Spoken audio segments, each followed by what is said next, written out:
आँख बंद करके भीतर से चेतना रख करके अपने श्वास को देखने में क्या भय महसूस हो रहा है या भय मुक्त की स्थिति दिखाई दे रही है,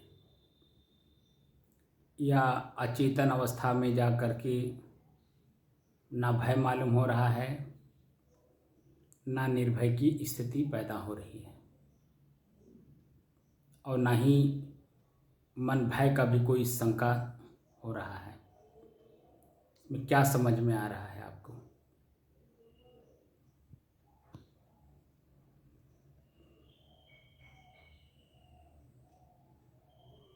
सर, असहजता के कारण, अग्नि के कारण जो है कुछ असहज स्थिति बनी थी, लेकिन अब साफ सामान्य हो गई है।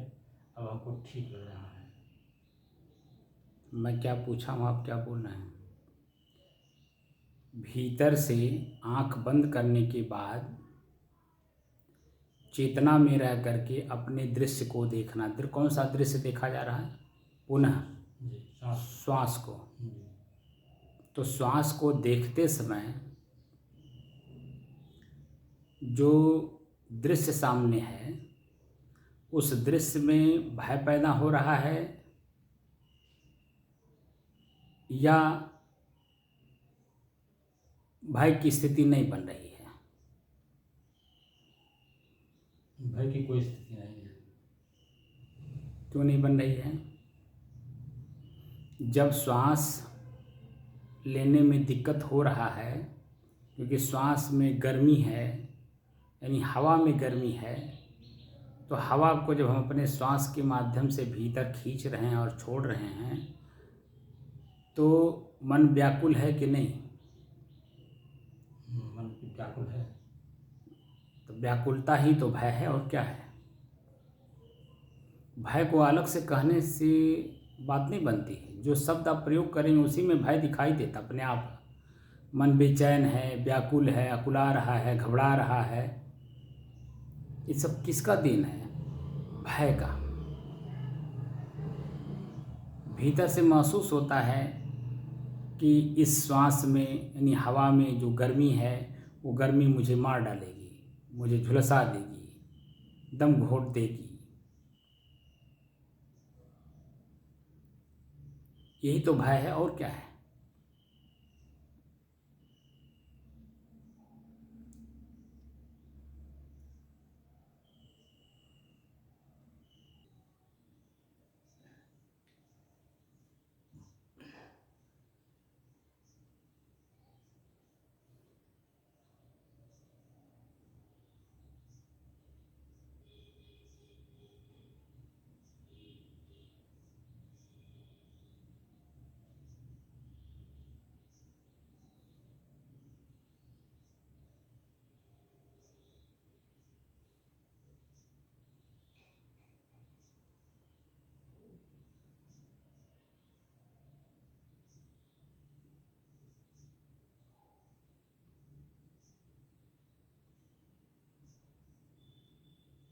अपने ही चंचल मन को अपने ही बस में करके एकाग्रता, स्थिरता एवं स्वयं अपने आप में शांति का अनुभव करने की दृष्टि से साधना करते करते आज 975 दिन हो गए।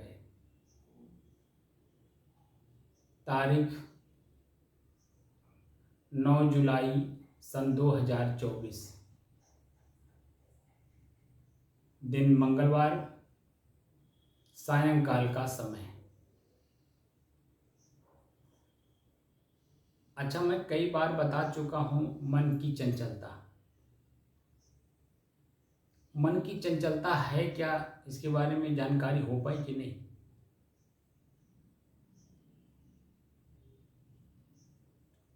आपसे पूछ रहा हूँ। मन की चंचलता जो है साहब, जो है, जो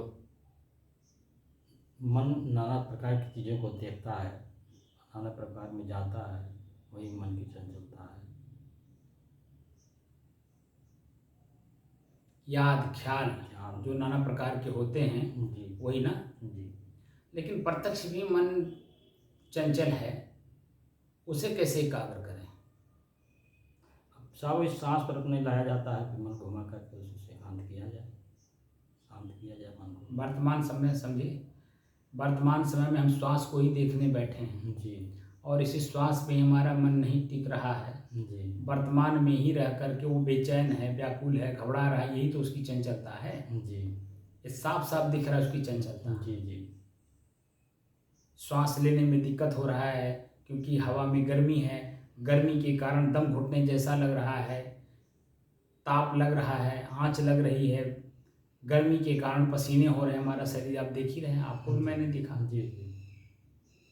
सुबह तो कल शाम को भी और आज सुबह भी आपको बुखार होने के कारण नहीं पता चला, लेकिन अभी तो पता चल रहा होगा कि अब गर्मी से मैं पूरी शरीर भीग गई है साहब। पूरी शरीर भीग गई है ना। जी।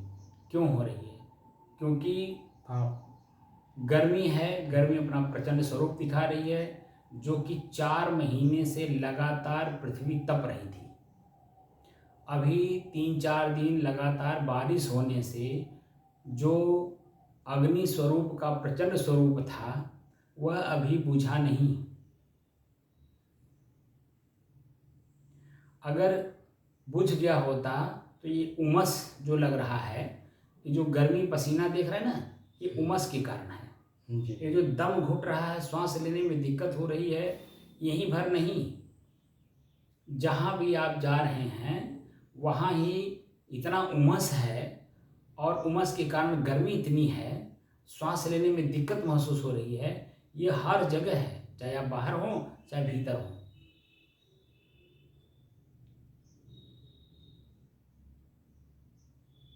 चाहे आप बगीचे में हो, चाहे सड़क पर हो, चाहे घर के अंदर हो, जहाँ भी आप देख रहे होंगे वर्तमान समय में उमस के कारण हमारा मन बेचैन है, व्याकुल है, घबरा रहा है, दम घुट रहा है, समझ रहे, पसीना खूब हो रहा है, कपड़े भीग जा रहे हैं। ये सब हमारे मन की चंचलता है और इसी चंचलता में मैं अपने आप में स्थिर नहीं हो पा रहा हूँ। और इसी स्थिरता को पाने के लिए हम लोग साधना कर रहे हैं। क्या कर रहे हैं?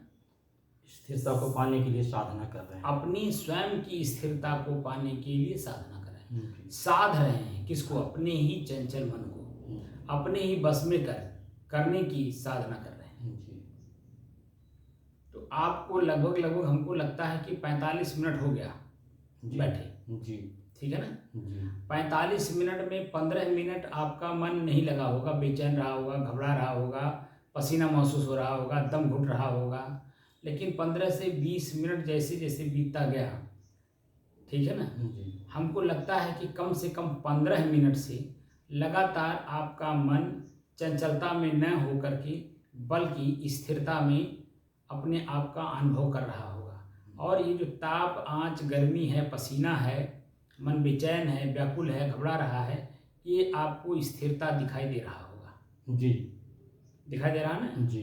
क्योंकि आप भाग नहीं रहे हैं बल्कि डट करके इसका मुकाबला करने खड़े हो गए, इसीलिए ये अपनी जगह पे खड़े हो गए, स्थिर हो गए।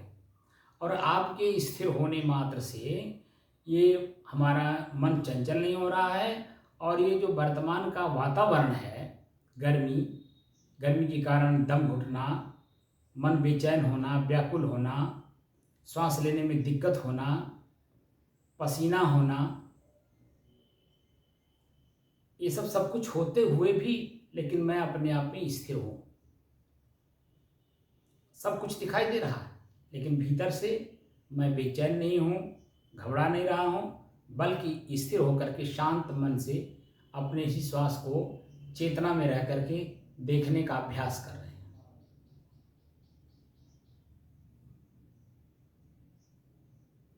मेरा ही अपना मन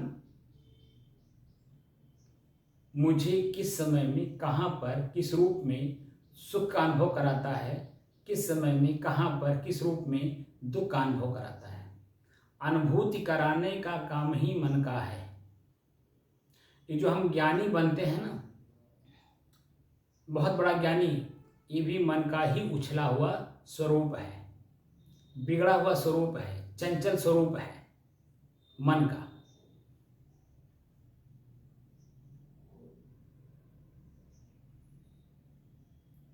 मन हमारा बिल्कुल स्थिर नहीं है, शांत नहीं है, एकरस नहीं है, शुद्ध नहीं है। इसलिए अपने आप को शो करता है कि मैं बहुत बड़ा ज्ञानी हूँ, बहुत बड़ा जानकार हूँ। जानकारी रखने के बाद प्रज्ञावान होना भी जरूरी है। ज्ञानवान बनने की अपेक्षा प्रज्ञावान बने तो ज़्यादा जीवन का लाभ हमें समझ में आए। सिर्फ हम ज्ञानी बन करके घूम रहे हैं। अभिलाष साहब हमारे संत हुए हैं, इलाहाबाद में रहने वाले, अपने यहीं गोंडा के थे, बस्ती और गोंडा बॉर्डर के। उन्होंने एक टीका की है अपने गुरुजी की किताब का, विवेक प्रकाश। उसमें उन्होंने लिखा है,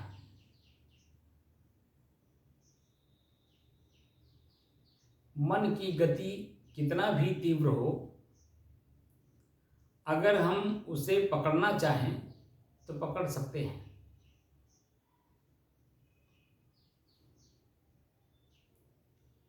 लेकिन हम जब चाहेंगे ही नहीं तो पकड़ेंगे कैसे।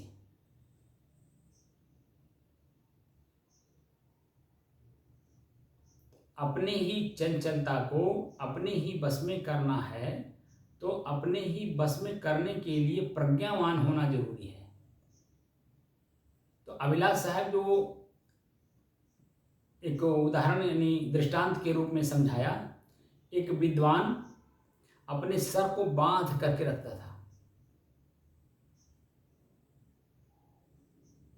ये विवेक प्रकाश में उन्होंने उल्लेख किया कि अपने ही सर को पट्टी से बांध रखता था, और भी धातुओं से, जैसे तांबा, पीतल, ये सब धातु है ना, जी, ऐसे धातुओं से अपना सर जो इतनी चौड़ी पट्टी से बांध करके रखता था।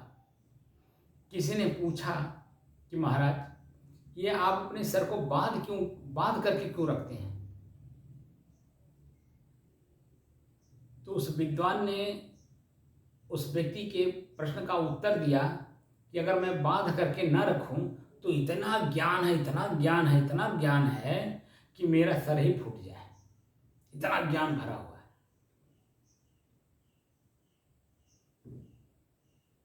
ज्ञान माने जानकारी, अंग्रेजी में कहते हैं ओनली फॉर थ्योरी। थ्योरी से काम चलता है कि प्रैक्टिकल से काम चलता है? अंग्रेजी में कहावत है, प्रैक्टिस परफेक्ट ए मैन। बिना प्रैक्टिस किए जो आपको थ्योरी का ज्ञान है उसका कोई महत्व नहीं है। और साफ साफ हमारे हिंदी में भी वही बात कही जाती है, अनभ्यासे विषम विद्या। अभ्यास मतलब प्रैक्टिस, प्रैक्टिकल। जब तक आप ज्ञान को प्रज्ञा में नहीं बदलेंगे, साक्षात उसे दर्शन नहीं करेंगे, तब तक उस जानकारी का कोई मतलब है?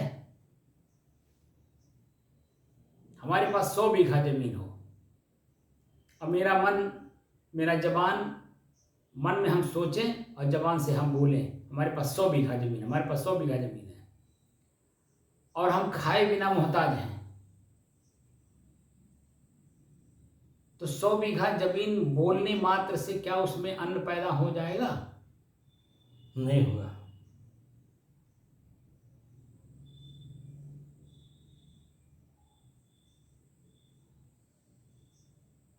तो उसमें पैदावार हमें खुद को करना होगा ना। जी, तो बोलने की अपेक्षा जब बोलती बंद कर देंगे, काम करना शुरू करेंगे तो जैसे पसीना हम लोग बहा रहे हैं ना, ऐसे खेत में भी पसीना बहता है। ठंडी, गर्मी, बरसात, भूख, प्यास, मान, अपमान सब कुछ सहन करना पड़ता है। यहाँ तक कि आपके शरीर का जो वस्त्र है वह भी मिट्टी से लथपथ रहता है, पसीना से लथपथ रहता है। कहीं गलत कह रहा हूँ बताइए? नहीं, सही है साहब, होता है इसी तरीके से। वही काम हम लोग, किसानी का काम हम लोग कर रहे हैं। जितना जानकारी है हमको वेद का, उपनिषद का, शास्त्र का, गीता का, रामायण का, उपनिषद का, हमारे बीजक का, बहुत सारी ज्ञान मेरे अंदर में भरा पड़ा है, और उसका मैं प्रैक्टिकल ना करूं, पसीना ना बहाऊं, उस तथ्य को जानने का अभ्यास ना करूं, तो क्या वो खाली जानकारी मात्र से हमें मिल जाएगा? नहीं मिलेगा, प्रैक्टिकल करना ही पड़ेगा। वही किसानी का काम हम लोग कर रहे हैं, प्रैक्टिस कर रहे हैं कि वह कैवल्य अवस्था, अपने आप के अकेलेपन का एहसास कब होता है, कैसे होता है, किस रूप में होता है, होता भी है कि नहीं होता है, होता है तो क्या महसूस होता है। ये सब चीज़ें जब तक हम प्रैक्टिस नहीं करेंगे तब तक उस चीज़ का अनुभव नहीं कर पाएंगे, क्योंकि भीतर भीड़ है ज्ञान का, जानकारी का, इतना भीड़ है, इतना भीड़ है कि उसी भीड़ में मैं खो गया हूं कि मैं कौन हूं। अब भीड़ को छांटना है, अपने अकेलेपन का एहसास करना है, और जैसे ही अकेलेपन का एहसास हुआ कैवल्य अवस्था अपने आप आ जाएगी, आपको लाना नहीं पड़ेगा। और जिस दिन अपने अकेलेपन का एहसास होगा, भीड़ में आपको कैसे रहना है ये आपको बताना नहीं पड़ेगा, बस समय अपने आप आपको बताएगा कि ये भीड़ आपको डस लेना चाहती है। आपको इसी भीड़ से अपने आप को बचाना है। कैसे बचाएंगे? हमेशा चौकन्ना रहेंगे, हमेशा सतर्क रहेंगे, हमेशा सावधान रहेंगे, हमेशा चेतना में रहेंगे, और हमेशा भयभीत रहेंगे कि कौन व्यक्ति आ रहा है, कहाँ से आ रहा है, कैसे आ रहा है, किस रूप में आ रहा है, मुझे डसने आ रहा है, मुझे नष्ट करने आ रहा है, या मुझे चेतनावान बनाने आ रहा है।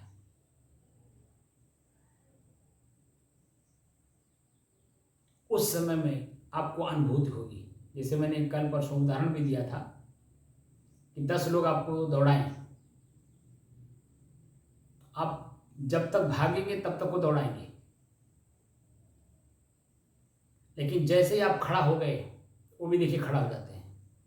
ये कभी अनुभव हुआ कि नहीं? नहीं होता है। कुत्ता ही अगर खदेड़ा लगे खड़ा हो जाए तो कुत्ता फिर खड़ा हो जाएगा। वही बात है ना, भागेंगे फिर पीछा करेगा। ऐसे बंदर भी ऐसे करते हैं, इसे मनुष्य भी ऐसे करेंगे। सभी लोग ऐसे ही करते हैं। आपके भागने से ही वो दौड़ाते हैं। जी। आपने कुत्ते का नाम लिया, बंदर का नाम लिया, कि सांप को ले लीजिए, बिच्छू को ले लीजिए, किसी को ले लीजिए, वो जब तक आप भागते हैं तब तक वो दौड़ाते हैं। जी। आप अपने जगह पे खड़े हो जाइए, उनकी हिम्मत नहीं कि वो तो आपको दौड़ा लें, क्योंकि वो अभी अपने आप में डरते हैं। तो कुल मिला करके हम स्वयं अपने भीड़ के दोषी हैं, और उस दोष से स्वयं अपने आप को अकेलापन एहसास करके इन दोषों से अपने आप को मुक्त कर सकते हैं। हमारा काम भीतर का कोई दूसरा नहीं कर सकता, बाहर का काम तो कोई कर देगा, आपका कपड़ा धो देगा, प्रेस कर देगा, नहीं पहन पा रहे पहना देगा, भोजन आपको बना के दे देगा, भोजन अगर आप नहीं खा पा रहे हैं तो आपको अपने चम्मच से खिला भी देगा, अपने हाथ से खिला देगा। सारा काम बाहर का आपका सब कुछ हो सकता है, लेकिन जो काम आपको करना है वो काम तो दूसरा नहीं कर सकता ना। दांत से चबाना, गले से नीचे उतारना, ये सब काम आप ही को करना होगा। स्पष्ट दिखाई देता है, वो काम दूसरा नहीं कर सकता। ऐसे ही जो मेरे अंदर में मैंने स्वयं अपने ही बना करके दृश्य को, और उसी दृश्य में मैं स्वयं उलझ गया हूँ, तो सुलझाने का काम भीतर का है वो मुझे ही करना होगा। और ये सुलझाने का काम अगर आप करना चाहते हैं तो संत गुरु का सहारा लीजिए, धीरे धीरे शनै शनै आगे बढ़िए और एक एक करके अपनी जीवन से जो भीड़ है उसको अलग करिए। भीड़ को अलग करते जाइए, अलग करते जाइए, अलग करते जाइए, तो एक दिन अपने आप को ही आप अकेलापन महसूस करेंगे। जैसे वर्तमान में भौतिक जीवन में आप भीड़ में निकल जाते हैं, बाजार जाएं, शहर जाएं, मेला में जाएं, हाट में जाएं, आप कहीं जाएं, तो आपके ही जाने से वो भीड़ बढ़ी है और आप वहीं खड़े हो जाइए, ज़्यादा नहीं 4 घंटे के लिए। आप देखेंगे कि आप वहीं रह गए, एक एक करके सभी लोग चले गए, आप अपने अकेलेपन का एहसास कर लीजिए।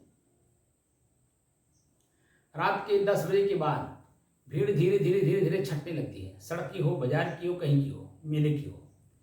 आप अपने आप को 2 घंटा खड़ा कर दीजिए वहीं पे, 11 बजे आप देखेंगे कि बहुत सारी भीड़ छट गई, इक्का दुक्का लोग रह गए और 12 बजते बजते वो इक्का दुक्का भी दिखाई नहीं देंगे। तो अपने आप में आप अकेलेपन का एहसास करेंगे, तो अकेलेपन का एहसास करने के बाद आपको भय भी लगेगा कि कोई आदमी नहीं है, अपने आप में ही भय लगेगा। और वही भय निर्भयता में तभी बदल मिलेगा जब किसी का सानिध्य मिल जाएगा। इसीलिए देखिए, जब आप अकेलेपन का एहसास करते हैं, यात्रा करते हैं, चाहे वो जंगल हो, चाहे सड़क हो, चाहे इस गांव से उस गांव जाने का जो बीच की दूरी हो, इस शहर से उस शहर जाने का जो बीच की दूरी हो, वहाँ अकेलापन आप महसूस करते हैं, तो आपको एक उपाय बताई गई है, हमारे धार्मिक लोगों ने बताया होगा कि हनुमान चालीसा का पाठ पढ़ते रहिए। हमारे हिंदू धर्म में हनुमान चालीसा का पाठ पढ़ने की बात कही जाती है कि अकेलेपन जब रहो तो भीतर से हनुमान चालीसा का उच्चारण करो। तो ये जो दूरी है वो कब तय हो गई, कब आप इस शहर से उस शहर, इस गांव से उस गांव या जंगल पार करके आपको पता भी नहीं चलेगा, क्योंकि आपका मनोवृत्ति जो है उसी शब्द में उलझा हुआ है। और जब मनोवृत्ति शब्द में उलझा हुआ है तो शांत तो है नहीं, इसीलिए किसी दृश्य में आपका मन फंसता नहीं है। और उस समय में आप देखेंगे कि आपका पैर भी तेजी के साथ चलता है, जल्दी जल्दी आप बढ़ते हैं। हनुमान चालीसा का पाठ भी कर रहे हैं, दृश्य को भी देख रहे हैं, रास्ता भी तय कर रहे हैं जल्दी जल्दी, लेकिन आपको भी पता नहीं चलता है कि मैं जल्दी जल्दी चल रहा हूं या नहीं चल रहा हूं, क्योंकि आपका मन शब्द में उलझा हुआ है। और भय तो अपार है, भले वो मन से आप बोल रहे हो, मुंह से बोल रहे हो, मन से याद कर रहे हो और मुंह से बोल रहे हो, लेकिन कहीं ना कहीं सूक्ष्म रूप से आपके मन में भय है। ये रहता कि नहीं रहता? जी रहता है। वही चीजें भीतर भी हैं।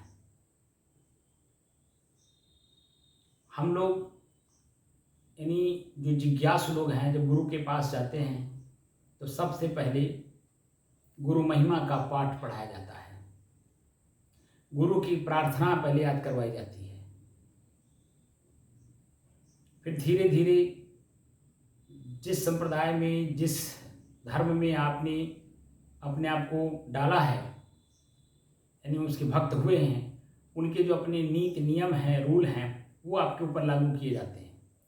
तो जो धर्म ग्रंथ उस आपके यहाँ हैं, उन धर्म ग्रंथ के शब्दों को याद करवाया जाता है। जैसे हमारे यहाँ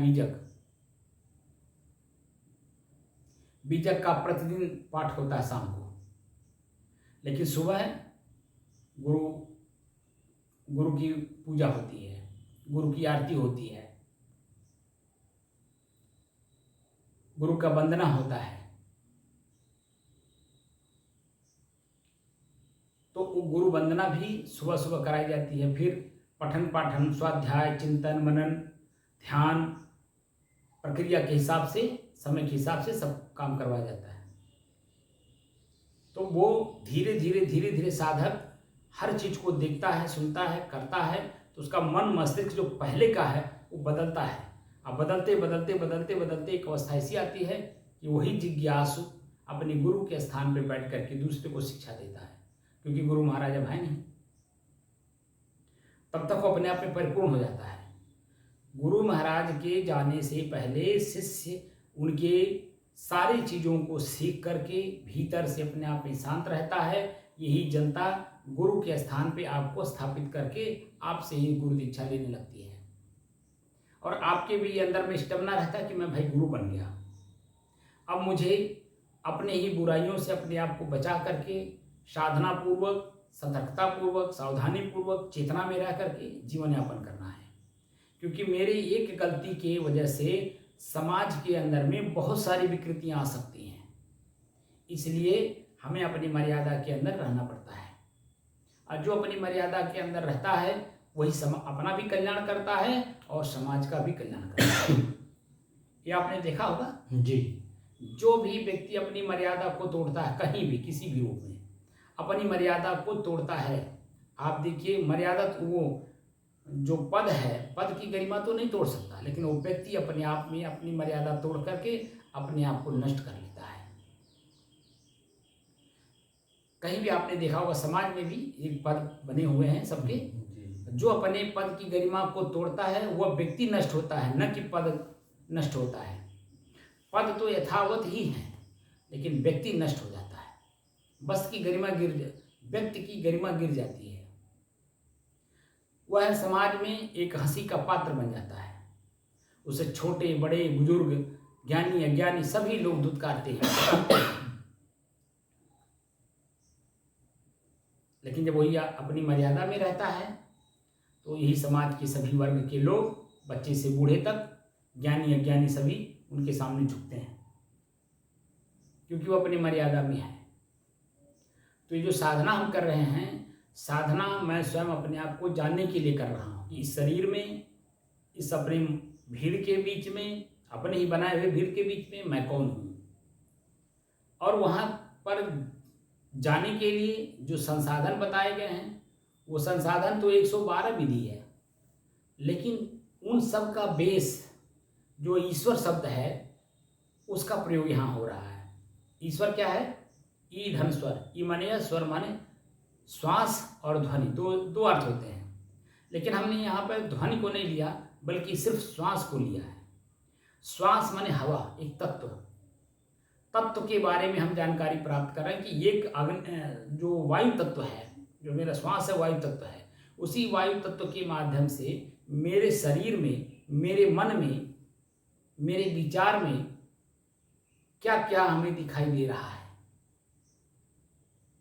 क्योंकि मैं तो अकेला हूँ, वायु तत्व भी अकेला है, लेकिन वायु तत्व द्वारा निर्मित अनेकों चीज़ें समय समय से हमें दिखाई देते हैं।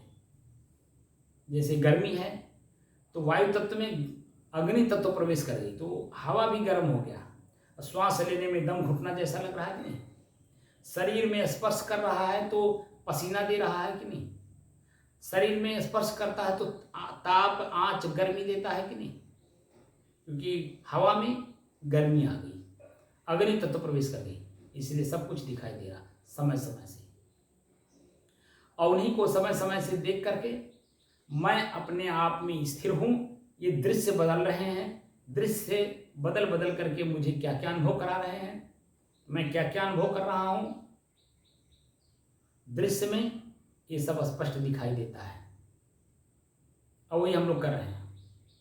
तो वर्तमान समय में जो वायु तत्व है, जिसको हम लोग ईश्वर कह रहे हैं, वो वायु तत्व में अग्नि तत्व प्रवेश कर गई है, जिसमें उमस है। तो श्वास लेने में दम घुट रहा है, शरीर में पसीना आ रहा है, मन बेचैन है, व्याकुल है, घबरा रहा है, हृदय धड़क रहा है। इतनी चीज़ें हमें स्पष्ट दिखाई दे रही हैं। और बैठने के लिए हमारा ये अपना ही मन हमें रोक रहा है। क्यों रोक रहा है? मन भयभीत है। यहाँ बैठेंगे क्योंकि इस कमरे में कहीं से किसी प्रकार का हवा प्रवेश नहीं कर रहा है, बारी। तो इस कक्ष का जो हवा है वो गर्म है, ताप, आँच, गर्मी, पसीना, व्याकुलता, बेचैनी, घबराहट, दम घुटना, ये सब कुछ अनुभव करा रहा है। और मन में क्या है? मन भयभीत हो रहा है कि मैं इसके कारण मर भी सकता हूँ, दम घुटने के कारण मैं नष्ट भी हो सकता हूँ। और उसी मरने की जो भावना मन में सूक्ष्म रूप से बैठी हुई है, वही मेरा भय है। और बहुत सूक्ष्म है, दिखाई नहीं देता है, लेकिन एहसास सबको होता है कि मैं मर जाऊंगा। लेकिन आप बता दीजिए कि लगभग 1 घंटा आपको बैठे हो गया, आधा घंटा निकाल दिया जाए तो आधे घंटे से तो आप एकदम स्थिर हैं कि नहीं? जी एकदम स्थिर हैं, पसीना पूरा शरीर लथपथ है, जी हवा में गर्मी है, फिर भी हम श्वास लिए जा रहे हैं, कहीं कोई दम नहीं घुट रहा है, कहीं मेरा मन बेचैन नहीं हो रहा है, व्याकुल नहीं हो रहा है, जो फेफड़ा हमारा है वो धड़कन नहीं बढ़ा रहा है, श्वास हमारा तेज नहीं चल रहा है, एकदम सामान्य हो गया। तो ये किसके कारण हुआ? आपके स्वयं की स्थिरता के कारण हुआ। और स्वयं आपकी स्थिरता स्वयं अपने आप में नहीं बनी, बल्कि किसी संत गुरु के सानिध्य में अभ्यास करने से हुई। जी अगर स्वयं में बन जाता तो सभी लोग अपने अपने जगह पर इस काम को कर लेते ना, जी जी लेकिन नहीं कर पाएंगे, क्योंकि मन जो पहले से बना हुआ है वह किताबों को पढ़ करके, लोगों की बातों को सुन करके और स्वयं अपने आप में मन में प्रश्न करके, शंका करके वो भयभीत है, पीड़ित है, दुखी है अपने आप में। इसलिए संत का सानिध्य आवश्यक है। अभी एक मेरे व्हाट्सएप पे एक मैसेज आया और सिर्फ हाथ जोड़ करके, और एक फूल और एक हाथ। तो मैंने उस पर प्रश्न करके पूछा कि आप कौन? तो उसने उधर से उत्तर दिया, मैं सचिन, महाराष्ट्र से। मैंने पूछा कि आप किस जिले से हो और मुझसे क्या चाहते हो? तो उसने कहा कि आध्यात्मिक प्रगति चाहता हूँ और महाराष्ट्र के अकोला जिला से मैं आता हूँ। मैंने प्रश्न पूछा कि मेरा नंबर आपको कहाँ से मिला? उन्होंने उत्तर दिया कि मैं सोशल मीडिया में आपका नंबर पाया, सोशल मीडिया से पाया, यानी यूट्यूब पर। तो मैं प्रश्न पूछा कि मुझसे आप क्या चाहते हो? तो उन्होंने लिखा कि आध्यात्मिक प्रगति। तो मैंने लिखा कि आध्यात्मिक प्रगति में आप क्या चाहते हैं? तो उन्होंने जो उत्तर लिखा है वो आपको बताता हूँ। उन्होंने पहला प्रश्न किया कि प्रारब्ध कैसे नष्ट करें।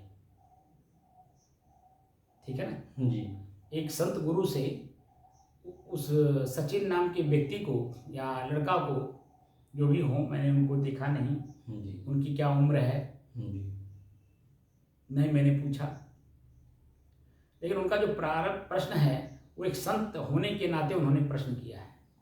क्योंकि मेरा वीडियो सुने होंगे और सुनने से उनके मन में कुछ जिज्ञासा हुई होगी, और इस कारण से वह एक संत समझ करके मेरे से प्रश्न पूछे हैं कि प्रारब्ध कैसे नष्ट करें, पहला प्रश्न। दूसरा प्रश्न है कि ईश्वर प्राप्ति कैसे करें।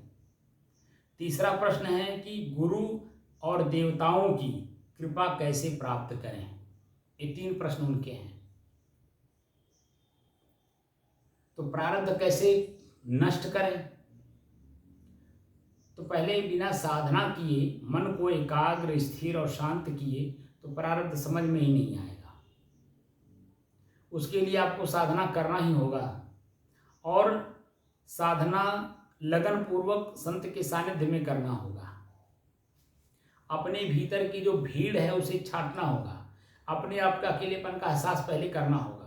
तो प्रारब्ध अपने आप समझ में आ जाएगा कि मेरा ही अपना किया हुआ कर्म इस शरीर के पहले जितने भी शरीरों में मैं रहा हूँ, उन शरीरों का किया हुआ कर्म आज मेरे प्रारब्ध के रूप में मेरे सामने प्रस्तुत होता है।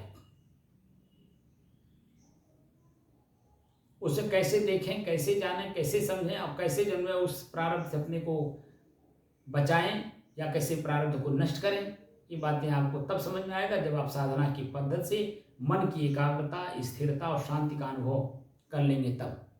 ये 3 पॉइंट आपके हैं।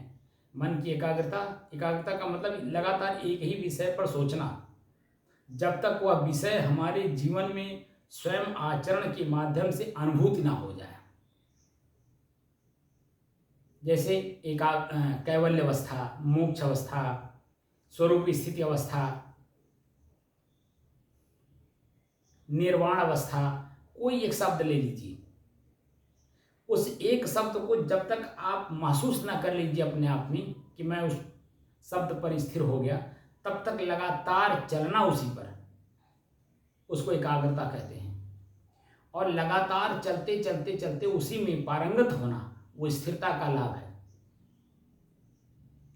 और उसी में जब आप आगे बढ़ते जाते हैं तो अन्य चीज़ों से मन आपका बिल्कुल शांत हो जाता है।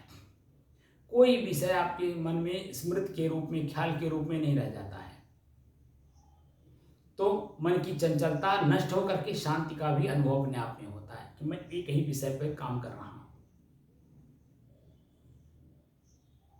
तो मन बेचैन नहीं होता है, व्याकुल नहीं होता है, भयभीत नहीं होता है, क्योंकि मैं अपने ही विषय के बारे में सिर्फ सोच रहा हूँ, चिंतन कर रहा हूँ, स्मरण कर रहा हूँ, पठन पाठन कर रहा हूँ, या उसी विषय के जो विशेषज्ञ हैं, संत ऋषि, उनके सानिध्य बैठ करके मैं उसी के बारे में चर्चा कर रहा हूँ, सत्संग कर रहा हूँ। तब जाकर के आप अपने प्रारब्ध को नष्ट कर पाएंगे। दूसरा प्रश्न है, ईश्वर प्राप्ति कैसे करें? ईश्वर तो प्राप्त करना ही नहीं है, खाली जानना है। ई धन स्वर, ई माने है, स्वर माने श्वास, क्योंकि ये जो शब्द है ना ईश्वर, ये हिंदी का है या संस्कृत का कह लीजिए। अब इसको जब तक संधि विच्छेद नहीं करेंगे तब तक इसके जो वास्तविक स्वरूप है उसको समझ नहीं पाएंगे। तो ई को अलग कर लीजिए, स्वर को अलग कर लीजिए। तो व्याकरण में ईश्वर शब्द का संधि विच्छेद नहीं होता है, लेकिन स्वर में ई विशेषण के रूप में जोड़ा जा सकता है। स्वर माने श्वास, ई विशेषण लगा दी। अपने श्वास को विशेष रूप से देखिए कि मेरे ही अपने श्वास में मुझे क्या क्या प्राप्त हो रहा है, कब कब, किस किस समय में।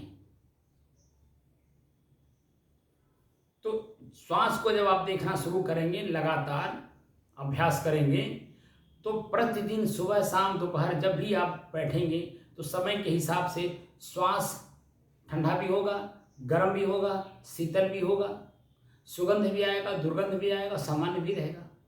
समय समय से जिस समय में सुबह में यहाँ पर हैं तो आपका श्वास कुछ हल्का सा ठंडा ठंडा महसूस होगा, लेकिन आप जैसे जैसे सुबह से ऊपर उठ करके करेंगे, दोपहर में करेंगे, तीसरा पहर में नहीं, 3 से 4 के बीच में करेंगे तो भी गर्मी, शाम के वक्त करेंगे तो भी गर्मी।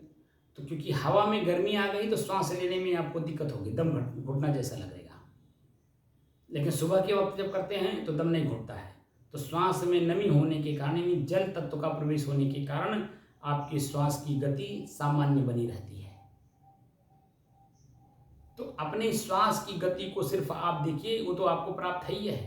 बशर्ते यह है कि आप अपने मनमानी रूप से श्वास को न देखिए, बल्कि या तो विपश्यना सेंटर में चले जाइए, या तो इस तरह का जो अभ्यास करने वाले हमारे संत गुरु हैं उनके सानिध्य में।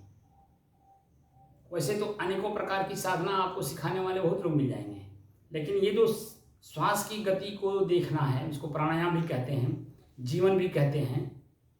जीवन भी इसी से है, हमारा 2 चीज़ों का मेल जीवन है। प्रकृति और पुरुष का मेल ही जीवन है। तो प्रकृति मेरा शरीर है, मैं इसी में हूँ, तो हमारे और मैं में जो मेल है, तालमेल है, वो श्वास की वजह से है। भूख बिना रह सकते हैं, प्यास बिना रह सकते हैं, नींद बिना रह सकते हैं, सब कुछ बिना रह सकते हैं, लेकिन श्वास बिना आप 1 मिनट भी नहीं रह सकते हैं। तो श्वास ही मेरा जीवन है। अपने ही जीवन को हम देखें कि मेरे जीवन में क्या क्या घटना घट रही है, कब कब घट रही, कैसे कैसे घट रही, किस रूप में घट रही है, और जो घटना है क्या वही मैं हूँ। अगर मैं घटना ही होता तो अपने इसी, मेरे अपने जीवन की बात कर रहा हूँ, 52 साल की उम्र में मैं बहुत बार मेरा मन दुखी हुआ, व्यथित हुआ, पीड़ित हुआ, तो उसी पीड़ा में मैं भी बह गया होता। लेकिन वह वर्तमान की स्थिति में था नहीं, इसलिए वो समय जैसे चला गया, मन मेरा एकदम बिल्कुल पीड़ा से, दुख से अपने आप में आनंदित हो गया, प्रसन्नचित हो गया, सुखी हो गया। क्योंकि दृश्य मैं नहीं हूँ, मैं इनका दृष्टा हूँ, साक्षी हूँ। समय समय से मेरे मन में पीड़ा भी होती है, दुख भी होता है, पश्चाताप भी होता है, आत्मग्लानि भी होता है, तो समय समय से प्रसन्नता भी होती है, आनंद भी होता है, उत्साह भी होता है, काम करने की क्षमता भी आ जाती है, ताकत भी आ जाती है, ज्ञान भी आ जाता है, ध्यान भी आ जाता है, सब कुछ होता है समय समय से। लेकिन मैं अपने आप को जान नहीं पाता हूँ, और अपने आप को न जानने के कारण दृश्य को ही मैं मान बैठता हूँ, और उसी को बार बार चाहना बढ़ जाती है, तो उसी चाहना में मैं पीड़ित और हो जाता हूँ। कभी कभी बहुत से ऐसे संत मुझे मिले कि अपने आप का उन्होंने दर्शन कभी कर लिया कि अपने आप का दर्शन होगा, और एकदम बहुत आनंद आया, लेकिन दोबारा अपने आप का दर्शन नहीं कर पाए, क्योंकि भीड़ को छांट नहीं पाए। तो अचानक कभी कभी ऐसा हो जाता है, सबको होता है, लेकिन देखकर, जानकर और समझ करके आपने नहीं किया, इसलिए वो जो क्षणिक अनुभव होता है वह आपको एक बार अनुभव कराने के बाद दोबारा अनुभूति चाहते हैं, लेकिन सिस्टम में न जा करके, नियम में न जा करके, उसके वास्तविक स्वरूप में न जा करके आप अचानक उसका अनुभव करना चाहते हैं, तो संभव नहीं है। तो इसलिए मन हमेशा उसी को खोजता है, तो पीड़ित भी रहता है, भयभीत भी रहता है।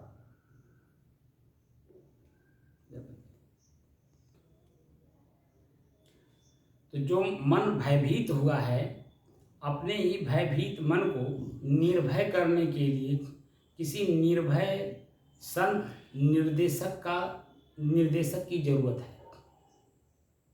जो अपने आप में निर्भय हो, संत प्रवृत्ति में हो, शांत रहता हो, अपनी मस्ती में हो, अपने स्वरूप स्थिति को जानता हो, उसमें निमग्न हो। ऐसे संत गुरु के सानिध्य में जा करके अपनी साधना को परिपक्व करके, ये जो 3 प्रश्न सचिन जी ने पूछा है, गुरु और देवताओं की कृपा कैसे प्राप्त करें, ये तीसरा प्रश्न है। ईश्वर प्राप्ति कैसे करें, दूसरा प्रश्न है। प्रारब्ध कैसे नष्ट करें, ये पहला प्रश्न है। इन तीनों प्रश्न का उत्तर आपको अपने आप से ही मिलेगा, लेकिन समय से मिलेगा, और वह भी साधना की पद्धति से मिलेगा। जब तक आप साधना नहीं करेंगे, स्वयं अपने आप को उस लेवल पे ले जाके खड़ा नहीं करेंगे, वो चीज़ें दिखाई नहीं देंगी। इसलिए सचिन से मेरा निवेदन है कि वो अपनी साधना को या तो 2-3 बार जा कर के विपश्यना सेंटर में अपनी श्वास को देखने का अभ्यास कर ले, उसके बाद किसी संत का कर ले या मेरे पास आके कर ले, तो वास्तविक स्वरूप का ज्ञान हो जाएगा। सेंटर पे नहीं हो पाएगा। सेंटर पे तो बस खाली आपको अपने श्वास को और शरीर की पीड़ाएं, दर्द जो अनुभूत होती है अलग से, उससे आपको वहाँ निजात मिल जाएगा, क्योंकि उसके ऊपर की बात 10 दिन के साधना में नहीं बताते, क्योंकि उसके ऊपर की बात आप जानना भी नहीं चाहते हैं, इसीलिए वो लोग 10 दिन में ही आपको वापस भी कर देते हैं, क्योंकि इसमें पूरी जीवन लगाना पड़ता है। अब पूरा जीवन कोई लगा नहीं पाता है। बस सेंटर में जा कर के मैंने बहुतों को अभी अनुभव किया, मेरे पास बहुत से साधक विपश्यना वाले आए और उसी चीज़ को खोजते हैं, लेकिन वो नहीं मिलता है, क्योंकि वो 10 दिन के अभ्यास से ही जो है वो सब कुछ चाहते हैं, जो कि ये पूरा जीवन देना पड़ता है। हम भी एक साधक हैं, हमने अपने जीवन को पूरा समर्पित किया है, तब जा कर के कुछ समझ में आ रहा है, कुछ, वो भी पूरा नहीं। तो आप बता दीजिए 10 दिन के अभ्यास से सेंटर में जा कर के वहाँ आपको क्या अनुभव होगा, क्योंकि वहाँ तो दूसरे की बुद्धि से काम कर रहे हैं, और जो दूसरा बुद्धि देने वाला है वो भी सिर्फ सिखाई पढ़ाई बुद्धि है, उसके अंदर में स्वयं वो चीज़ें नहीं हैं। इसलिए संतों का सानिध्य लीजिए, क्योंकि जो विपश्यना है वो भी संत का ही साधना है, और संत की साधना संत के सानिध्य में नहीं करेंगे तो आप भी अपने आप को अंत में लूटा हुआ महसूस करेंगे। जो बहुत सारे संत मेरे पास आ रहे हैं वो बता भी रहे हैं, संत नहीं साधक, जो विपश्यना कर चुके हैं और कर भी रहे हैं। तो इसलिए अपने आप को जानने के लिए जो कैवल्य अवस्था है या महात्मा बुद्ध का निर्वाण अवस्था है, निर्वाण का क्या मतलब होता है? शब्द है निर्वाण। अब शब्द को समझ लीजिए, नी विशेषण लगा है वाण में, तो निह जो है वो विशेषण लगाया बाण में। बाण माने तीर होता है, तीर के अगली भाग में नोक होता है, और वो नोक जहाँ भी प्रवेश करता है शरीर में, वहाँ से देखिए आपको कष्ट देना शुरू करता है। तो एक बाण तो आपने तीर धनुष वाला देखा है, एक बाण जो है शब्द का भी है। शब्द जब कान में पड़ता है तो आप कभी भी अनुभव करें कि एक शब्द औषधि का काम करता है। औषधि माने प्रियता का, तो आप वहाँ बेहोश हो जाते हैं। एक शब्द जो है आपके कान में पड़ता है तो चेतना देता है, क्या बोल रहा है, क्यों बोल रहा है, मैंने कौन सी गलती की। तो अपनी गलती का एहसास कराता है कि ये शब्द जो आ रहा है वो मेरी गलती को एहसास करा रहा है। तो अपने आप में प्रश्न उठता है कि मैं कौन सी गलती किया हूँ, ऐसा शब्द का प्रयोग किया है। तो चेतना देता है, यानी क्रोध उत्पन्न करता है। मैंने तो ऐसा कहा नहीं, तो ऐसा क्यों कहा इन्होंने? लेकिन वह भी जो कह रहा है वो बिना सुने नहीं कह रहा है, लेकिन आप अपने शब्द में भूल गए हैं, जो शब्द बोले हैं वो शब्द को भूल गए हैं। इसलिए मन प्रश्न कर रहा है कि ये शब्द ऐसा मेरे कान में क्यों आ रहा है। यानी एक शब्द आपकी औषधि का काम करता है, यानी क्रोध को ठंडा करता है। एक जो है ठंडे को क्रोधित कर देता है, यानी अग्नि जला देता है। क्रोध क्या अग्नि का रूप है। जैसे ही शब्द पड़ता है कान में, अग्नि। दूसरा हमारा जीभ, अगर अनुकूल भोजन है तो देखिए उसी में सुप्त होकर के गले तक खा लेता है, लेकिन जैसे ही स्वादिष्ट के भोजन की जगह पे बेस्वाद भोजन हमारे जीभ को लगता है, तुरंत देखिए शब्द जो है, शब्द भी अपशब्द बोलने लगता है और हाथ भी उठा देता है मारने के लिए। किसी किसी घर में देखने को मिलता है कि बेटी या पत्नी या माँ या बहन कोई भी अगर भोजन बनाया है तो जो परिवार का अगला सदस्य है क्रोधित, वो तुरंत उसको गाली भी देने लगता है, मारने भी लगता है। ऐसा भी देखने को मिला है। क्यों? जी होता है, होता है, नहीं होता है जी। तो ये जो हमारे ही अपने अंदर में जो क्रोध उत्पन्न करता है वो शब्द है। जीभ स्वाद, आंख रूप, किसी रूप को देख करके मन भयभीत भी होता है, क्रोधित भी होता है, और किसी दृश्य को देख करके उसमें मोहित भी होता है, आसक्त भी होता है, और आसक्ति होने के कारण उसमें बुराई दिखाई नहीं देता है, बस अच्छाई अच्छाई दिखता है, और उसी एक क्षणिक अच्छाई के चलते अनेकों बुराई लेकर के जीवन दुखी कर लेता है। तो बाण मतलब कष्ट, और नी विशेषण लगाया, यानी उसी बाण में ऐसा शब्द का प्रयोग करिए। शब्द जो बोलिए इतना मीठा बोलिए कि शब्द सुनते ही वो जीव अपनी चेतना में आ जाए।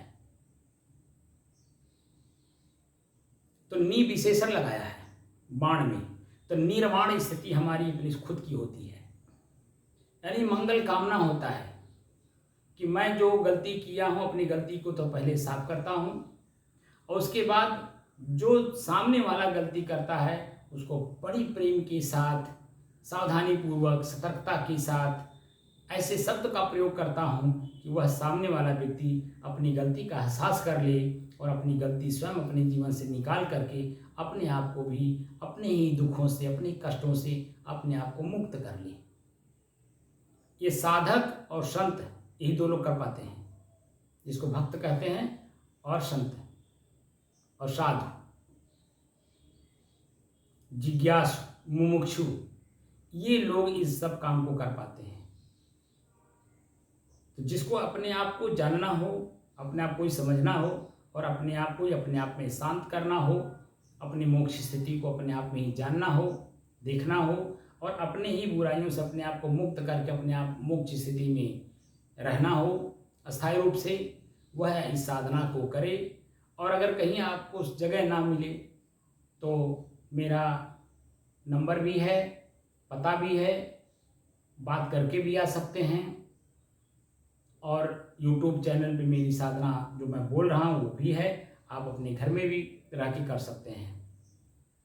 वहाँ से भी आप जानकारी प्राप्त करके धीरे धीरे अभ्यास करते करते आपकी परिपक्वता धीरे धीरे बढ़ सकती है। बहुत से ऐसे साधक हैं जो अपने घर पे प्रारंभ कर दिए हैं, वो कर भी रहे हैं। तो अपने घर पे करना ज़्यादा अच्छा है, क्योंकि जब आप साधना करते हैं तो वो हमारी बात को जब सुनते हैं वो थ्योरी है, और जब घर में कोई व्यक्ति अपशब्द बोलता है वो प्रैक्टिकल है, और उस समय में भीतर से आप शांत रहते हैं और शांत रह करके उसके बाद का शांतिपूर्वक जवाब देते हैं, उसके भी क्रोध को आप शांत करते हैं, ये आपका प्रैक्टिकल है। यानी पूरे विश्व में कहीं से भी ज्ञान प्राप्त करके आइए, आपका लेबोरेटरी आपका घर है, आपके परिवार हैं, आपका अपना शरीर है, आपके अपने शरीर की इंद्रियां हैं। इसी लेबोरेटरी में मुझे अपने ही ज्ञान को टेस्ट करना है, और अपने आप में जब हम टेस्ट करते हैं तब मुझे पता चलता है कि मैं सही हूं या गलत। ये मेरे भीतर की स्वयं की जो चेतना है वो मुझे जानकारी देती है, और उसी जानकारी के तहत मैं अपने आप में स्थिर भी रह सकता हूँ, शांत भी रह सकता हूँ, और अपने आप की कैवल्य अवस्था का भी अनुभव कर सकता हूँ। कैवल्य मतलब अकेलेपन का एहसास। भीड़ जो मुझे अपने आप में एहसास करा रही है कि मैं तुम्हारे साथ हूँ, लेकिन जब जरूरत पड़ती है तो कोई साथ नहीं रहता है। ये व्यवहार में भी दिखाई देता है, और भीतर तो वो अपने आप में दिखाई दे रहा है कि मेरे अपने ही दुख के समय में, दुख की घड़ी में कोई काम नहीं आता, कोई समझदारी किसी की काम नहीं आती है। जो कुछ भी होता है वो मुझे सब अपने अकेलेपन में ही करना होता है। तो क्यों ना हम अपने अकेलेपन का एहसास पहले से करें और अपने सारे काम को स्वयं करने का अभ्यास करें। धीरे धीरे धीरे धीरे धीरे धीरे मैं स्वयं अपने आप में अपने आप को स्थित कर लूँगा, और सदैव के लिए दुखों से अपने आप को मुक्त कर लूँगा। बात समझ में आई? जी।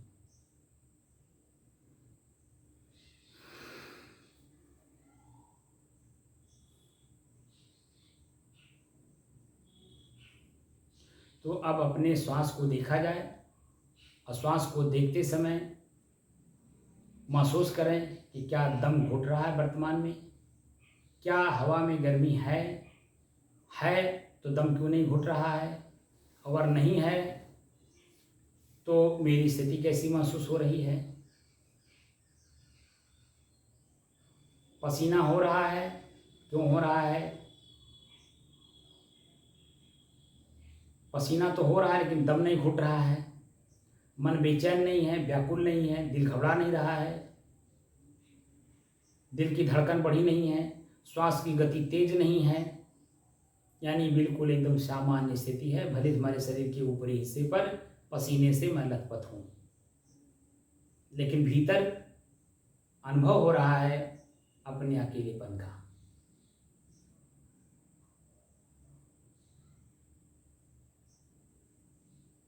और इसी अपने अकेलेपन का अनुभव इसी श्वास के माध्यम से करिए, क्योंकि सदगुरु कबीर कहते हैं एक एक निर्वारी जो निर्वारी जाए, दोए मुख का बोलना घना तमाचा खाए। एक समय में दो काम करने से हमारी मनोवृत्तियां और चंचल रहती हैं, हमको स्वयं अपने आप में शांति का अनुभूति नहीं होती है, और जो कार्य करते हैं उसका परिणाम समझ में नहीं आता है, उसमें अस्थायित्व है या चंचलता है, ये समझ में भी बात नहीं आती है। इसलिए अपने श्वास को अपने से अलग होकर के देखिए और अपने अकेलेपन का एहसास करिए कि मैं अकेला हूँ, मेरे साथ कोई नहीं है। अगर कोई साथ है तो उसका अपना स्वार्थ है, अगर स्वार्थ उसका चलेगा तो आपके साथ जुड़ा रहेगा, स्वार्थ नहीं चलेगा तो आपको भी वो लात मार के चल देगा।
देख रहे होंगे कि मेरे ऊपरी हिस्से पर पसीना और पसीने सब अपने आप में चू रहे हैं। यहाँ तक कि मेरे मुंह में भी जा रहा है, मेरे आँख में भी जा रहा है। ये सब सहन करने की क्षमता आई मेरे अपने श्वास को लगातार देखने से। मेरा श्वास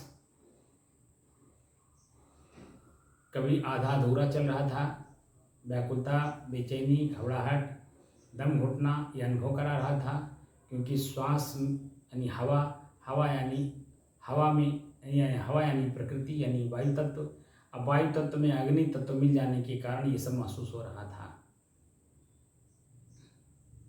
लेकिन मैं अपने आप में अपने ही मन को अपने श्वास की गति पे लगा दिया, तो बाहर की सारी गतिविधियां मेरी अपने आप में शांत हो गई और मैं अपने श्वास को देखते देखते अपने आप में एकदम अकेलापन महसूस करने लगा। और उसी की देन है कि अब यह स्थिति मैं कितनी भी देर तक बैठ सकता हूँ, और यही स्थिति आपको भी करनी है। हमारे साथ साधक बनना है जी। तो इन्हीं स्थितियों को आपको भी पालन करना है। चेतना में भीतर से रहिए, सतर्क रहिए, सावधान रहिए और हल्का फुल्का भयभीत भी रहिए कि नींद ना आने पावे, आलस ना आवे, जमुहाई ना हो। तो भीतर से चेतना बनी रहेगी और आप अपने अकेलेपन का एहसास कर ले जाएंगे। लेकिन जरा सा भी कहीं अगर आपने असावधानी बरती तो ये आलस, निद्रा, जमुहाई ये तुरंत आपके ऊपर आकर के हावी हो जाएंगे। आपके भीतर की जो चेतना है उसको सुप्त कर देंगे। तो जो आप देखने बैठे वो देख ही नहीं पाएंगे, वो खाली बैठे रहेंगे, आपको कुछ अनुभव नहीं होगा। जो मैं अनुभूति चेतना अवस्था में, जागृत अवस्था में सतर्कता सावधानी के साथ रह करके देखने की बात कर रहा हूँ, वहाँ अचेतन अवस्था आ जाएगी, आप देख ही नहीं पाएंगे। और जब देखेंगे नहीं तो अपने आप का अकेलेपन का एहसास होगा नहीं, और अपने आप के अकेलेपन का एहसास हुए बिना स्वरूप स्थिति होगी नहीं।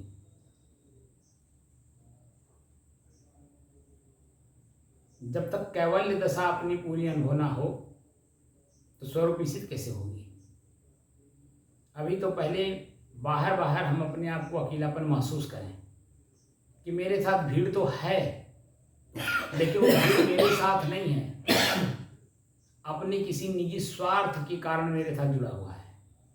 अगर उसका स्वार्थ मेरे से पूरा होगा तो भीड़ मेरे साथ रहेगी, अगर उसका स्वार्थ पूरा नहीं होगा ये भीड़ मुझे ही जमीन दोज करके मेरे ही शरीर के ऊपर से गुजर जाएगी, आपको कोई पता भी नहीं चलेगा। इसलिए अपने स्वयं के एहसास करने के लिए, यानी अकेलेपन का एहसास करने के लिए अपने श्वास को लगातार देखिए। जो स्थितियां वर्तमान में दिखाई दें उन्हें देखिए, जानिए, समझिए, लेकिन पीछे छोड़ते जाइए, न कि उसी को पकड़े रहिए। एक नई चीज आज दे रहा हूँ जी। पीछे छोड़ते जाइए, पकड़ के न रखिए। यानी उसको जानिए, समझिए, देखिए, सब कुछ करिए, लेकिन यही दृश्य अस्थाई है ऐसा नहीं है। इसके अगली जो दृश्य आएगी वह इससे अलग हट करके होगा। हो सकता है इससे विषम हो सकता है इससे और सहज हो। कौन सी स्थिति आपको असहज कर रही है, कौन सी स्थिति आपको असहज बना रही है, नॉर्मल बना रही है, शांति का अनुभव करा रही है, ये आपको पता तब चलेगा जब लगातार दृश्य को देखते हुए, दृश्य को छोड़ते हुए आगे बढ़ते जाएंगे। अगला दृश्य क्या मुझे दे रहा है, अगला दृश्य मुझे क्या दे रहा है, अगला दृश्य मुझे क्या अनुभव करा रहा है, अगला दृश्य मुझे क्या अनुभव करा रहा है। इस तरह से जब देखते हुए, छोड़ते हुए आगे बढ़ते जाएंगे तो आप अपने आप में अंत में जाकर के अकेलेपन का एहसास करेंगे। जब आपको इस साधना को छोड़ करके उठ के जाना होगा तब। जैसे 2 घंटे का अभ्यास हम लोगों का चल रहा है, 1 घंटा 45 मिनट 50 मिनट तक तो भीड़ ही भीड़, भीड़ ही भीड़, भीड़ ही भीड़ आपको दिखाई देगी। लेकिन वही लास्ट तक अगर लगातार आप देखते रहेंगे तो 10 से 5 मिनट के अंदर में आपको अपने अकेलेपन का एहसास होगा। हो सकता है 2 या 3 मिनट में हो, अंत में जाकर के होता है। और वह स्थिति जब आप और अस्थायी कर लेंगे, बरकरार कर लेंगे, तब आपको अपने आप का, अपने अकेलेपन का एहसास अस्थायी रूप से धीरे धीरे धीरे धीरे महसूस होने लगेगा। यानी ये भीड़ और मैं अपने आप को भीड़ से अलग कर ले जाऊंगा और अपनी स्थिति को मजबूत करता जाऊंगा। लेकिन यह स्थिति तभी संभव है जब किसी गुरु के सानिध्य में करेंगे, वो भी संत गुरु के सानिध्य में। बात समझ में आया जी। जैसे आप कर रहे हैं जी। एक संत गुरु के सानिध्य में, तो धीरे धीरे धीरे धीरे आपकी स्थिति मजबूत हो रही है और वह मजबूती आपको अपनी तरफ खींच रहा है, अपनी तरफ ले जा रहा है। यानी आपके किए हुए पूर्व के कर्म जो प्रारब्ध में है उसको भोगते हुए अगला प्रारब्ध बनने नहीं दे रहे हैं, इसलिए शांत भाव में हैं, कोई क्रिया होने नहीं दे रहे हैं। और अगर क्रिया हो भी रही है तो उसमें पश्चाताप, आत्मग्लानि, घृणा नहीं हो रही है, बल्कि देख कर, जान कर और समझ करके कर रहे हैं। तो देख करके, जान करके जो कार्य किया जाता है, इसका मतलब है कि पूर्व प्रारब्ध को नष्ट किया जा रहा है। ठीक है ना जी। लेकिन वो अभी पहले तो श्वास की गति पकड़ में आ जाए, शांत भाव में मैं 24 घंटा रह लूँ, तब बात आगे की कड़ी बताऊं।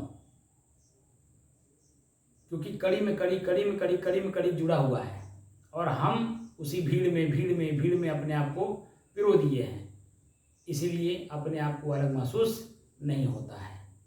ठीक है ना जी। तो साहिब